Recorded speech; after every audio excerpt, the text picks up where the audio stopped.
सी बात है।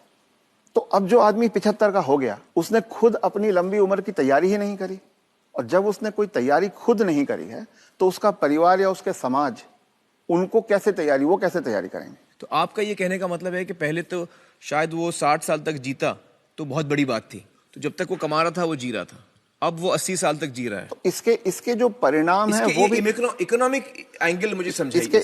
इसके इकोनॉमिक एंगल बहुत भयावह है। आज हिंदुस्तान में 60 साल की उम्र में आपने एक आदमी को रिटायर कर दिया। आदमी को अगर 80 साल तक जीना है तो 20 साल के लिए उसको अपना इंतजाम करना है। उसकी पत्नी 10 साल छोटी है तो 30 साल के लिए पत्नी के लिए इंतजाम करना है। औरतें आमतौर पे 5 से 7 साल ज्यादा जीती हैं, तो 35 साल के लिए उसे अपनी पत्नी के लिए फाइनेंशियल इंतजाम करना है और 20 साल के लिए खुद के लिए इंतजाम करना है। आज के इन्फ्लेशन में, आज की महंगाई में कितना भी पैसा आप एक जगह रख दीजिए, क्या वो 35 साल तक खींच सकता है?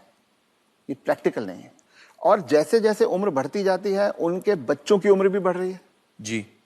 जो आज 70-75 का होगा, बच्चे भी तो 50-55 के हो रहे होंगे। वो अपना बुढ़ापा देखेंगे, वो अपनी लड़की की शादी देखेंगे, वो अपने मकान की किस्त चुकाएंगे। तो जो पीढ़ियों के बीच की जो दूरियां हैं वो बढ़ती जाती हैं। ये इकोनॉमिक वजह से बढ़ रही है। इकोनॉमिक वजह से बढ़ रही हैं। तो अब वो जो कॉन्सेप्ट है कि 60 साल की उम्र में हम रिटायर हो जाएं, उससे बाहर निकलना होगा। जब तक शरीर साथ देता है काम करते रहना है और 2 पैसे कमाते रहना है जी। कुछ करके किसी तरह से अपनी आर्थिक स्वतंत्रता को कायम रखना चाहिए, जितने ज्यादा से ज्यादा समय तक हम रख सकते हैं। अपने आप को वोकल रखना भी बहुत ज्यादा जरूरी है।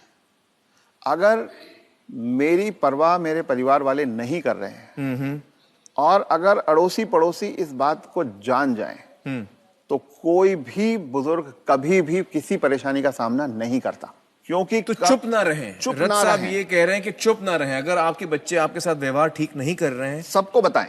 तो आप सबको बताएं जी। रथ साहब, बहुत सारे जो बुजुर्ग हैं हमारे समाज में, उन पे प्रेशर आता है बच्चों की तरफ से कि आपकी जो जायदाद है या जो घर है या जो प्रॉपर्टी है, जो कुछ भी आपके पास है, वो आप हमारे नाम कर दें। इस पे आप कुछ टिप्पणी देना चाहेंगे? पहला ये कि किसी भी हालत में आपके पास जो भी धन संपदा है, जो भी आपके पास आर्थिक साधन है, वो जब तक आप और आपकी पत्नी जीवित हैं किसी और के हाथ नहीं जाना चाहिए। कितना भी प्यार करते हो, किसी के नाम पे नहीं जाना किसी चाहिए। बच्चे, किसी बहू, किसी पोते, किसी के नाम पे ना जाए, कितना भी आप प्यार करते हो। क्योंकि जब तक अगली पीढ़ी को पिछली पीढ़ी का सामान कुछ मिलता नहीं है तब तक वो उनकी इज्जत करते रहते हैं। वो हाथ पांव भी दबाएंगे, वो अस्पताल भी ले जाएंगे, वो दवा दारू भी करेंगे। और वो ही माँ बाप सबसे ज्यादा सफर करते हैं जो अपने प्यार के कारण उमड़ते चले जाते हैं। मेरा बेटा, मेरी बेटी, मेरी बहू, मेरा पोता, जो ये मेरा मेरा करना जिसने शुरू किया, बस वहीं से उनके दुर्गति के दिन शुरू हो जाते हैं। इसलिए सबको ये ध्यान रखना चाहिए कि कुछ भी हो जाए, कोई प्रलोभन आए, कोई इमोशनल ब्लैकमेल हो, कुछ हो, उन्हें अपने पास अपनी चीज को रखना चाहिए। उन अपने बच्चों से शेयर करें तो अपनी मन की खुशी को शेयर करें, अपने पैसे को शेयर ना करें। जी।